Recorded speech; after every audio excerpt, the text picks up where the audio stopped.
An MVP award is the greatest individual achievement a player can win in sports. It means for that specific year, you were the best in the world at what you do.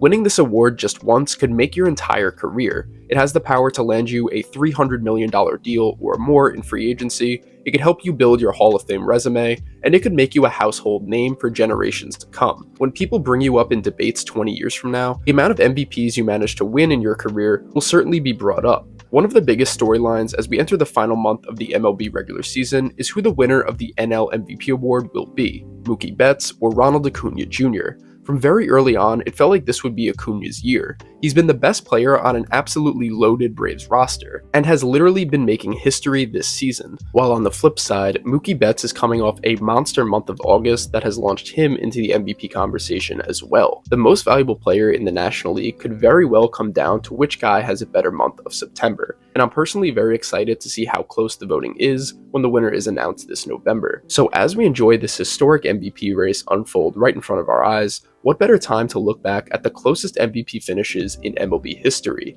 and then compare Acuña and Betts side by side to see who has the edge right now. Before I get into it, welcome to the War Room. Please consider subscribing to the channel if you're new, and let's get straight to it. We're going to cover every MVP finish that was decided by 3 voting points or less, starting with the 1960 AL MVP race between Roger Maris and Mickey Mantle. This is one of the most iconic finishes ever, given the fact that these two were teammates on the Yankees. When comparing their stats side by side, it really is a complete toss-up on the winner, as Maris led the American League in WAR, RBI, and slugging, while Mantle had the most runs in all of baseball, while leading the AL in home runs and OPS as well. The craziest part of this voting is Mantle actually had more first place votes than Maris, but due to the point system the league uses for voting, Maris was able to surpass Mickey since he had more second place votes. In the year following, Roger Maris had his famous 61 home run season, which at the time was the single season home run record. That year, he beat Mantle again in MVP voting, this time by just 4 points, meaning in back-to-back years, Mickey Mantle was 1 or 2 votes away from being a 5-time MVP. Pretty insane.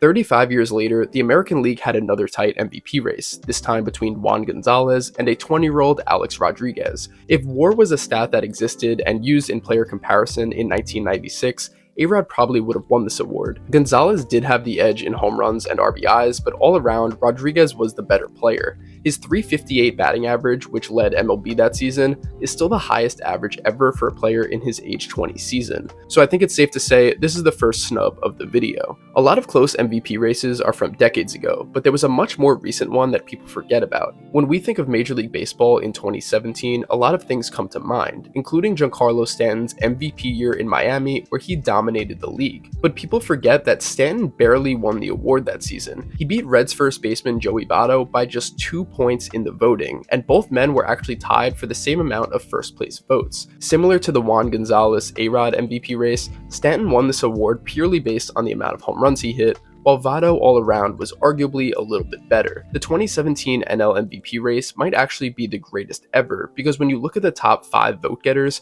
you can make a legit case for Paul Goldschmidt, Nolan Arenado, and Charlie Blackmon as well. But when everyone is this close with each other, I guess giving the award to the guy who hit 59 home runs is an understandable decision. There are actually 2 MVP finishes in MLB history that were decided by just 1 voting point. One was between 2 legends, and one was between 2 guys you've probably never heard of, so I'll start with them. In 1944, Cardinals' Marty Marion beat Cubs' Bill Nicholson. Please do not ask me how Marion won this award. My guess is the voters were smoking crack or there was some sort of politics involved. Nonetheless, this might be the most fraudulent MVP in league history. So I'm just going to move on to the 1947 MVP race between the Hall of Famers Joe DiMaggio and Ted Williams. In the history books, DiMaggio won the award over Williams by just 1 point, but the stats tell a much different story. Again, I don't know what the fuck was going on in the 40s, but there's no doubt that Ted Williams deserved to win this one. I would truly love to know what the voting was actually about, because it clearly was not based on stats. Believe it or not, despite DiMaggio winning by 1 point, there was actually one more MVP race even closer than this, because in 1979, for the first and maybe last time in MLB history, the NL MVP award voting was tied.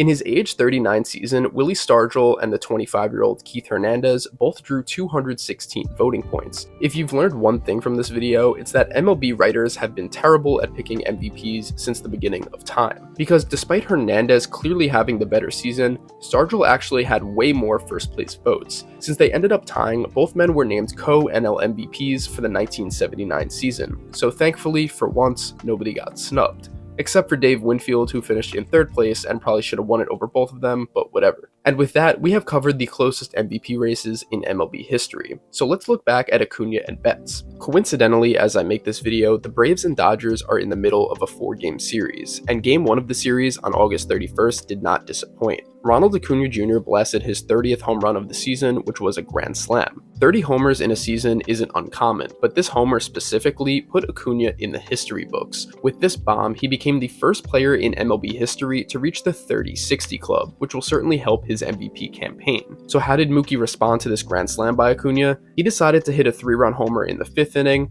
and then followed it up with a solo homer in the 7th, immediately taking the MVP spotlight away from Acuña in this matchup. These are their numbers side by side as of August 31st. Now, I would love to sit here and say, based on history, the writers who vote on MVP typically like to see this or that in a player, but honestly, nobody knows what the hell they look for, which is why I think the winner that will be announced this upcoming November is a coin flip. If Acuña wins, people will say Mookie got robbed. If Mookie wins, people will say Acuña got robbed. And that's just the way it is. If I had to vote right now on this award, I would personally pick Acuña. However, as we enter September, Mookie Betts is the hottest hitter in baseball, as these were the numbers he put up in the month of August. If Mookie manages to finish the year putting up numbers even close to this, and Acuña doesn't go on any crazy hot streak, it will be Betts taking home the hardware. Frank Robinson is the only player to win an MVP award in both the AL and NL. Since Mookie already won the AL MVP award in Boston in 2018, he will join Robinson on that list if he gets it done this year in Los Angeles. He'll also become just the 6th player ever to win MVP on multiple teams. So to say a lot is riding on this MVP award winner is an understatement. For Ronald Acuña Jr. and Mookie Betts,